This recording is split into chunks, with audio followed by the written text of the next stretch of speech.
Quels sont les locataires à éviter? Bonjour et bienvenue sur notre chaîne. Ici, nous abordons des sujets sur le business et plus particulièrement dans le domaine de l'immobilier. Si vous cliquez sur cette vidéo, c'est parce que vous êtes intéressé sur l'investissement immobilier. Alors, si c'est le cas, abonnez-vous et activez la petite cloche pour ne pas manquer les prochaines vidéos. Alors, si vous faites partie des personnes qui ont du mal à sélectionner et choisir ses futurs locataires, restez connectés jusqu'à la fin de cette vidéo. Aujourd'hui, on va vous livrer quelques astuces qui peuvent vous éviter à louer votre logement à des locataires mauvais payeurs ou tout simplement à des mauvais locataires. Vous savez, l'investissement immobilier est connu comme un placement sûr.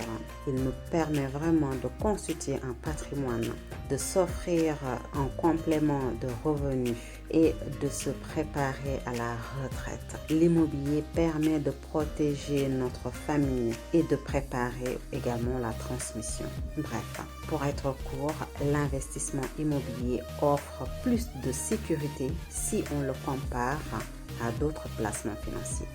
Cependant, il faut se former, comprendre certains principes et respecter certaines règles avant de démarrer, sinon ça peut vite tourner en cauchemar. D'ailleurs, c'est une de ces règles qu'on va aborder aujourd'hui. Ce sont les locataires à éviter. Quels sont les locataires à éviter? Premièrement, les tricheurs.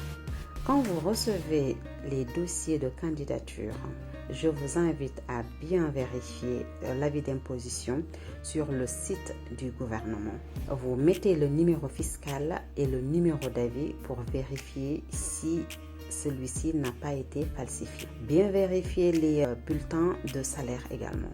Vous pouvez même appeler l'entreprise pour bien vérifier si celui-ci est en CDI, combien de temps. Tout ça, l'employeur peut vous donner toutes ces informations-là. Parce que c'est très important. Il y a pas mal de documents qui se falsifient facilement maintenant.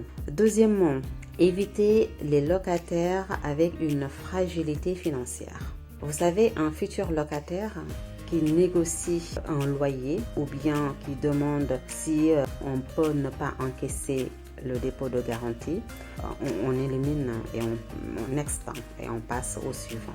Troisièmement, un visiteur qui ne tient pas sa parole après la visite. Vous faites votre visite, il vous dit voilà, je vais vous envoyer le dossier de candidature dès ce soir ou dès demain et ceci n'a pas été respecté, next.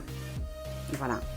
Le futur locataire qui tutoie également dès la première rencontre, pas de respect, c'est la première fois qu'on se voit et là tu me tutoies, donc je me méfie, next également.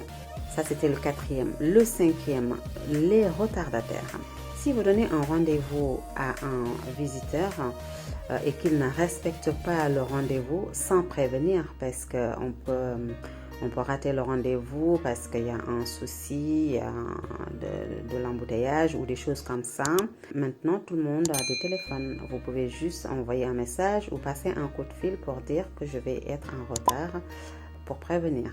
Tout simplement, c'est la moindre des choses. Mais un retardataire qui ne prévient pas, next également. Voilà. Le sixième locataire à éviter, c'est louer à un ami, à une famille ou un ami d'un ami. À ne surtout pas faire, car c'est source de problèmes. Louer à un ami, c'est la cata. Donc, il faut surtout éviter. Ni ami, ni famille, ni quelqu'un. Je connais quelqu'un qui connaît quelqu'un à éviter. Voilà, ce sont ces 6 locataires à éviter que je vous livre aujourd'hui. Et cette liste est non exhaustive, bien sûr. Vous pouvez nous partager votre expérience ou vos astuces pour éviter les locataires qui peuvent nuire notre investissement immobilier. Dites-nous dans les commentaires si vous souhaitez avoir d'autres astuces pour démarrer dans l'immobilier ou tout simplement développer votre patrimoine actuel. Et sur ce, portez-vous bien et je vous dis à la prochaine. Au revoir.